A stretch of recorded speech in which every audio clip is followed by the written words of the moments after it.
ஸ்ரீமதே ராமானுஜாய நமஹ. அடியேன் முத்துகிருஷ்ணன் ராமானுஜதாசன். இன்றைக்கு நாம் ராமானுஜ நூற்றந்தாதியில் 25வது பாசுரத்தை அடியேன் செவிக்கப் போகிறேன். பாசுரத்தின் எளிய விளக்கத்தை தமிழிலும் ஆங்கிலத்திலும் அடியேனுக்கு தெரிந்தவாறு கூறுகின்றேன். மற்றும் இந்த பாசுரத்தை சேவிப்பதற்கு முன்பாக அடியேன் பூர்வாச்சாரியர்கள் திருவடிகளை சேவித்துவிட்டு பாசுரத்திற்கு செல்வேன். ஆழ்வார்கள் திருவடிகளே சரணம். எம்பெருமானார் திருவடிகளே சரணம். ஜிஎஸ் சுவாமி திருவடிகளே சரணம்.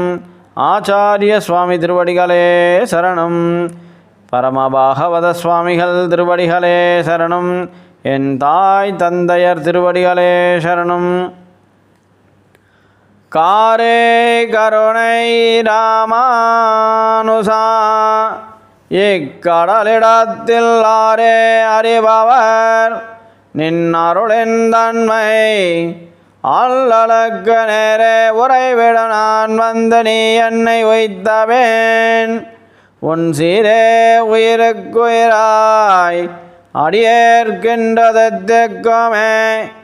காரே கருணை ராமானுசா இக்கடலிடத்திலாரே அறிபவர் நின் அருளின் தன்மை அல்லலுக்கு நேரே உறைவிட நான் வந்து நீ என்னை வைத்தவேன். உன் சீரே உயிருக்குயிராய் அடியேற்கின்றதெக்குமே. இந்த பாசுரத்தில் நமது திருவரங்கத்தமுதனார் என்ன கூறியிருக்கார் என்பதை தமிழிலும் ஆங்கிலத்திலும் பார்க்க போகிறோம். அதாவது மழை கொடுக்கும் மேகம் அது நிலம் நீரென்று எந்த ஒரு வேறுபாடும் பார்க்காது. அது எவ்வாறு வேறுபாடு பார்க்காமல் நன்மை பொழிக்கிறதோ மக்களுக்கு நமக்கு, அதுபோல நமது எம்பெருமானாராகிய நீங்களும் எங்களுக்கு எல்லோருக்கும் கருணையுடன் இருக்கிறீர்கள் சுவாமி அப்படின்னு திருவரங்கத்தமுதனார் கூறுகிறார். அடியேன் ரொம்ப துக்கத்தில் நிறைந்த வாழ்க்கையில் இருந்தபோது நீங்களே என்னை அணைத்தீர்கள். அதன் பிறகு எனக்கு நல்ல குணங்கள், என் ஆன்மாவும் சுத்தி பெற்றது. என் ஆன்மாவுக்கு நீங்கள் ஒரு உறுதுணையாக இருந்தீங்க. இன்று எனக்கு ரொம்ப பேரின்பமாக இருக்கிறது சுவாமி. உங்கள் கருணையே கருணை. உங்களோட கருணைக்கு ஆழத்தை யாராலும் உணர முடியாது. அது எப்படின்னா, இந்த கடலில் சூழ்ந்த உலகில் கடலின் ஆழத்தை யாராலும் எவ்வாறு உணர முடியாமல் இருக்கிறதோ அதுபோல் உங்களின் கருணையின் ஆழத்தை எவ்வாறு உணர முடியும் சுவாமி அப்படி என்று நமது திருவரங்கத்தமுதனார் இந்த பாசுரத்திலே கூறியிருக்கிறாய். கரை கருணை ராமானுசா இக்கடலிடத்தில் ஆரே அறிபவர். உங்களுடைய கருணையே இந்த ஆழ்கடலின் ஆழத்தை எவ்வாறு உணர முடியாதோ அதுபோல் உங்களுடைய கருணைக்கு ஆழத்திற்கு எவ்வளோ டிஸ்டன்ஸ் என்று நம்மளால் உணர முடியாது. அந்த அளவுக்கு நீங்கள் வச்சுருக்கீங்க. ஸோ நின் அருளின் தன்மை அல்லலுக்கே நேரே உறைவிடும் நான் நீ என்னை உய்த்தபின். நீங்களே என்னை அணைச்சிங்களே பகவான் எம்பெருமானாரே அப்படின்கிறார் திருவரங்கத்தமுதனார். உன் சீரே உயிருக்குயிராய் அடியேற்கின்ற தித்திக்குமே.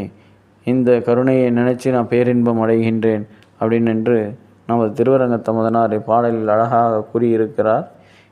மற்றும் இந்த பாடலின் a simple explanation about this poem in English, Thiruvarangathamudanar stating that like a rain cloud that showers without differentiating between land and water, you show compassion to everyone. I was living in a sorrow, but you came to me yourself. Since then, your noble qualities have become the support for my soul and bring me great joy today. Who in this ocean-bound world can truly understand the depth of your compassion? So like this, Thiruvarangathamudanar stating about this poem. So I am praying to Ramanuja Trivadi that everyone should get good things in their life, and we should have always in his Trivadi Anugraham by praying in his Trivadi and his அடியார்கள். So உய்ய ஒரே வழி உடையவர் வழி என்பதை பெரியோர்கள் ஆழ்வார்கள் கூறியிருப்பதை, ஆழ்வார் என்பது குரத்தாழ்வார் கூறியிருக்கிறார். அந்த குரத்தாழ்வாரின் திருவடி வாக்கியத்தை கொண்டு நாம் ராமானுஜர் திருவடியை அடைந்து வாழ்வில் நலம் வளம் பெற்று பல்லாண்டு வாழ்வோமாக. அடியேன் முத்துகிருஷ்ணன் ராமானுஜதாசன்.